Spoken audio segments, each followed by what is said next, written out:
I want to get back to this first question because I think this is very important, and your answer is what I thought. It is true to what you've been saying for a long time, but I think it's where this political issue is going. The Uluru Statement from the Heart was a result of months and months of consultations right around the country. It represents a kind of historic request from Indigenous Australia about what they want from government, how to achieve reconciliation.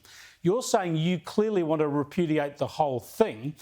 Are you suggesting, or do you believe, that the coalition parties also want to just reject the whole document?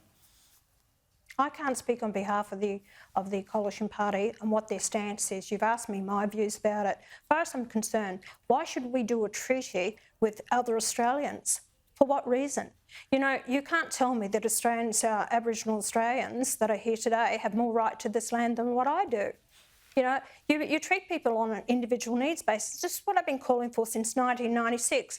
And last weekend, it was a rude awakening to a lot of Australians who then, over a period of time, were awoken to the waste of money, the corruption, what they're intending to do to bring in a treaty Makarrata. That is a treaty. A treaty what, with their own citizens, that reparations were going to be paid?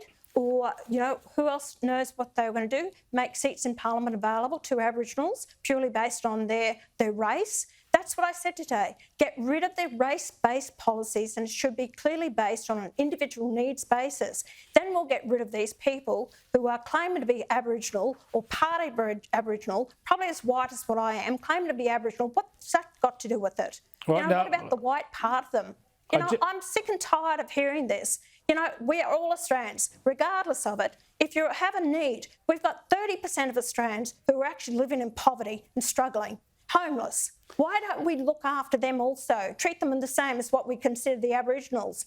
Aboriginals have to take responsibility for their own actions. They have to take responsibility for the domestic violence, for the drug and alcohol abuse, for also the sexual abuse of their children. It is not the fault of every other white Australian to wear this brunt that they're trying to blame us for. Take responsibility for their own actions, their own communities. I just want to get your clarity, and there it is on this issue, because I think this is where this debate is heading.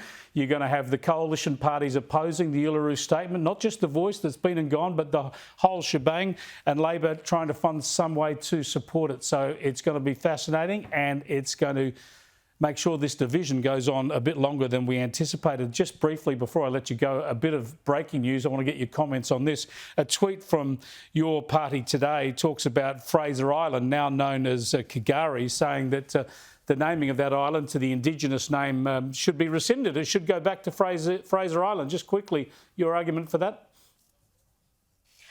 Chris, why now, after this period of time, that we're going back to Aboriginal names, you know, and they're talking about changing the name of Brisbane? What for? You know, Australians, tourists, it's known in the world as Fraser Island. Why are we changing it to a name that most of us don't even know the language or wouldn't even remember it? You know, I just feel it's pointless. It's about time the Aboriginals, you know, you're not 65,000 years ago. Come up to the current.